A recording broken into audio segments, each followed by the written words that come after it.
first things first, Sean Kingston, beautiful girl, suicidal.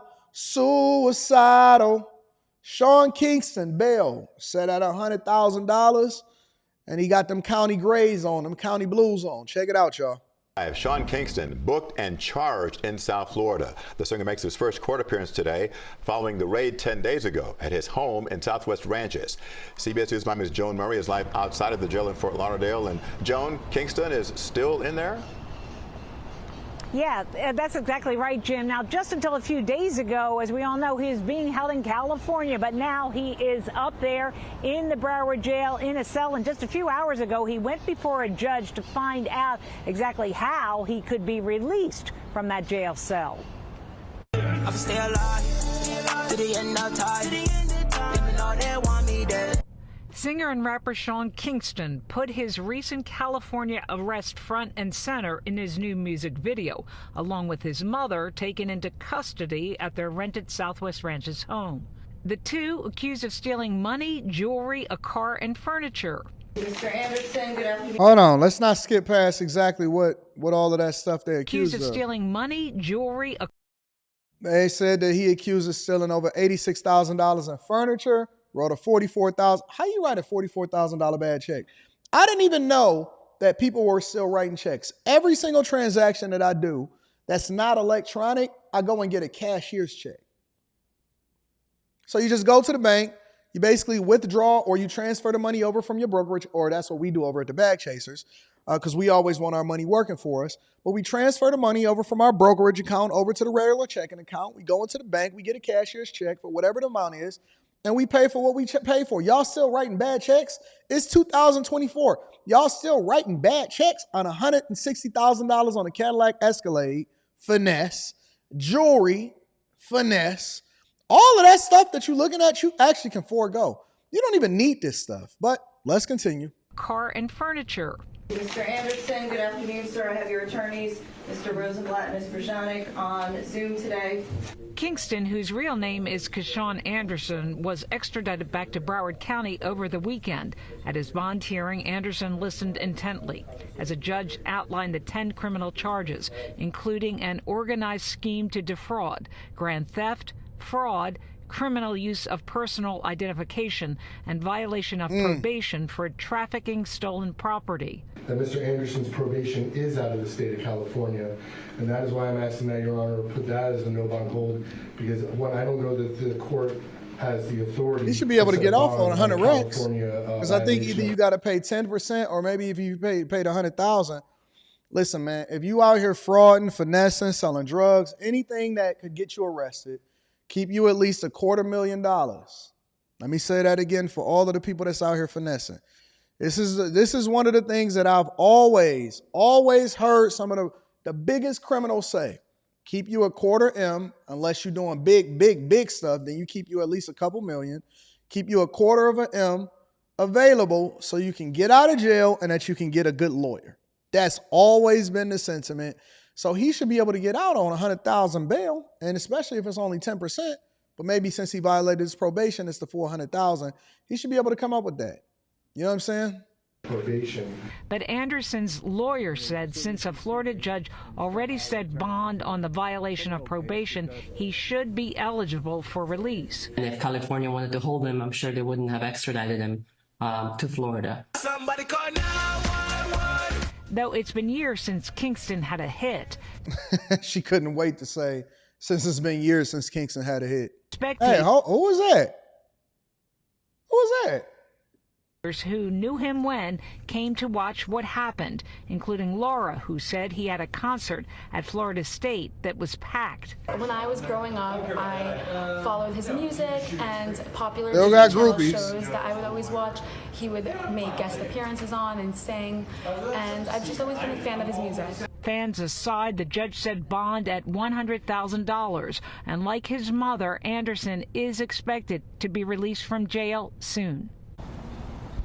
Now, we did check with the court. He has to have a hearing to determine whether the bond funds are coming from any illegal activity, but that is supposed to all be straightened out shortly, and we do expect that he will be released on bond in the Listen, ultimately, live within your means. Stop over stunting in order to try to impress people that don't care nothing about you. And chill out and go and get your bag and stack up. But you know, a lot of these rappers and entertainers and athletes and people that's in the spotlight or people that make a lump sum of money, they haven't learned how to manage money effectively. Stack, invest, stack, invest, and you don't start stunting or you don't start spending money until your assets literally start to pay for your lifestyle. So I don't know why these people feel a need in order to stunt for people, because that's not even a thing anymore. It's like nobody even cares. It's a recession out here. And I will tell you, even if you say, yo, man, it's tough out here, I don't think that people are going to criticize you for that. If somebody comes out, regardless of how much money you have, at this point, if somebody comes out and say, hey, man, it's tough out here, we going through some things, money ain't as plentiful as it used to be or something like that, I don't care how significantly rich you are or how great you are, nobody is going to trip off of that. As long as you work and as long as you grind and as long as you're not doing nothing illegal, I don't see that as a big deal. So it ain't nothing to go through an up and down, but you continuing to project that you're more successful than you are is stupid to me. That's the dumbest thing that I've ever seen. A Spirit Airlines passenger whose luggage was stolen took matters into her own hands and tracked it down to a house in Fort Lauderdale. Now an airport employee is under arrest and charged with grand theft. Is this all part of a larger theft ring, though? Local 10 investigator Jeff Weinstein is on the case. I need my computer because I go to university, so I need my computer, no matter what. Paola Garcia stood at Carousel 4 inside Terminal 4 at Fort Lauderdale Hollywood International, watching fellow passengers receive their luggage. And I've been waiting there for at least 3 hours. Garcia tells us she always carries on board her pink hard-shell suitcase. It fits in the overhead. But she says for some reason this time, Spirit employees forced her to check it. The suitcase never hit this conveyor belt. That's because as she was waiting, according to an arrest affidavit and pictures, 29-year-old Junior Bazile apparently had her pink hard-shell suitcase in the back of an airport retail store. Wait. So y'all still stealing luggage in this digital economy with air tags and everything like that?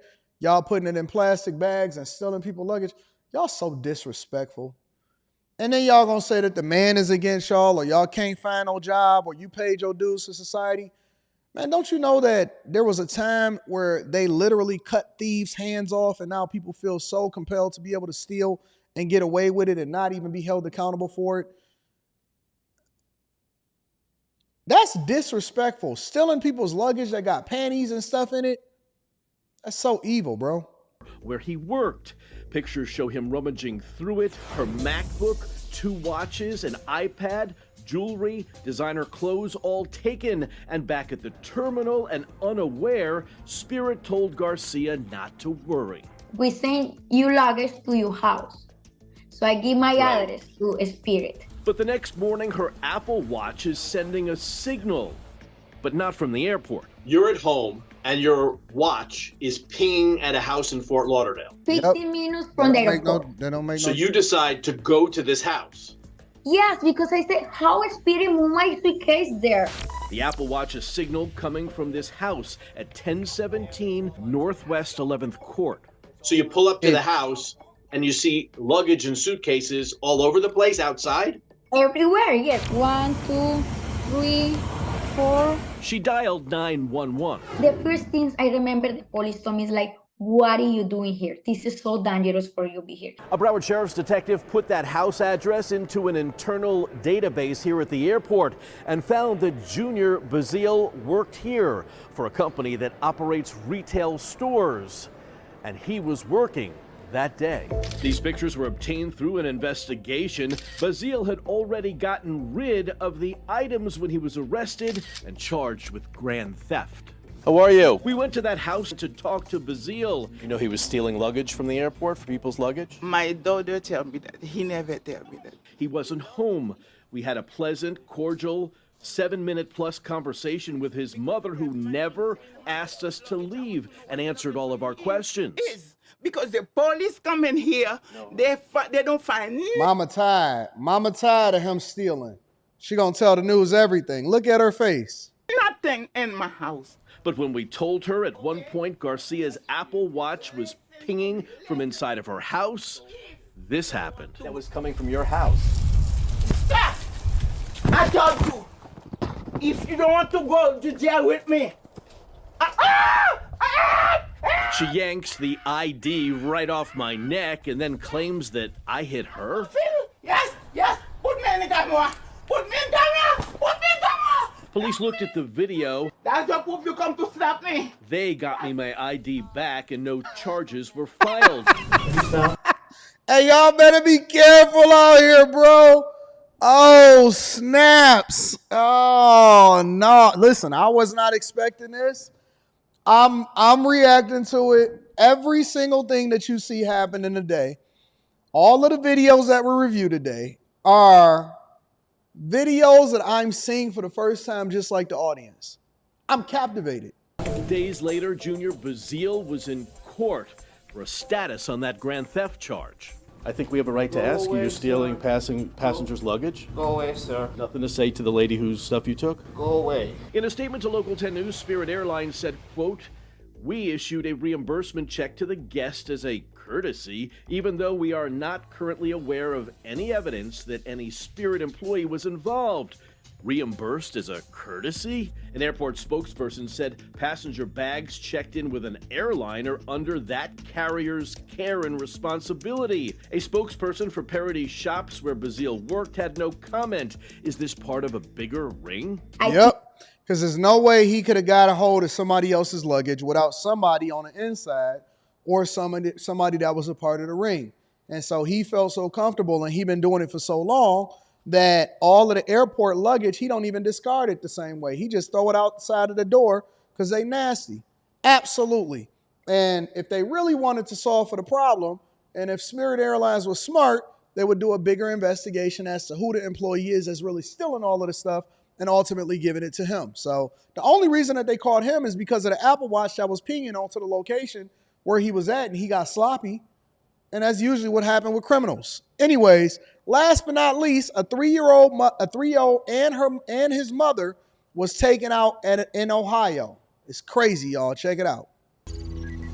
We continue to follow breaking news. A 3-year-old boy and his mother are in the hospital at this hour after getting stabbed outside of a busy supermarket. And adding to the shock of this crime, the mayor describing this as a random act of violence. Caitlin McCarthy has the new developments. The 3-year-old boy and his mother were taken here to St. John Medical Center in Westlake after being stabbed in the parking lot of North Olmsted's Giant Eagle. The little boy is in critical condition, according to one of our sources. His mother is stable. This area is really nice and everything. We'd never really expect something this scary. Customers shocked to see a crime scene in the parking lot of Giant Eagle in North Olmsted Monday afternoon. A mother and her 3-year-old son were stabbed, according to police. They received several 911 calls for help. We have several calls of somebody with a knife trying to stab people. Investigators say this is the suspect, 32-year-old Bianca Ellis of Cleveland. Hey, what's up, ladies? It seems like a lot of the crimes that's starting to take place inside of society today is perpetuated by y'all. What's up, ladies? What are y'all doing? Y'all not holding y'all sisters accountable? And you know she had to know the people, because it couldn't have been random stabbing the lady and her kid. Cleveland. Officers arrested her shortly after. Walking towards Lorraine Road, black leggings, black top. She's got the knife with her. The city's mayor says it appears this was a random act of violence. I guess I was wrong. Demons is running around every day. You know, that could be me. These are people that, things happen to, so you want to know what happened. This violence is leaving neighbors saddened for this little boy. Random act of violence? I saw the spilled grocery, and, I know you're not supposed to rubberneck, but you do care about other people. When something like that happens, you care. Pay attention to what's going on around you. Tonight, I reached back out to the hospital for any update they can give us on how that 3-year-old boy is doing. We haven't heard back yet, but as soon as we do, we'll update you here on air or on our website, cleveland19.com. So I did do a little bit of research to find out what was going on with the 3-year-old, and it's sadly enough to report the 3-year-old did die. It did die. The 3-year-old boy that was stabbed from the black woman that had a random attack on just some passerbys over in Ohio did pass away. So I'm assuming that they are now going to charge this woman with some form of murder to where she never gets out of jail ever again. But that does not actually pacify or solve for the problem that was happening in the first place. And it's unfortunate. I will tell y'all that y'all need to be very careful, be situationally aware, keep your head on the swivel. You could be walking around in the daytime nowadays in 2024, and some random woman is going to run up to you. Some random woman, not a man, not some crazy homeless person that's pulling their hair out. A random woman will walk up to you, stab you and your 3-year-old, and just walk away like it's nothing. Yes, the 3-year-old boy did pass away from his injuries. Rest in peace. But again, I just wanted to keep you guys updated on what's going on in these streets. It looks like the devil is taking over. So, ladies and gentlemen, that's your quick hits.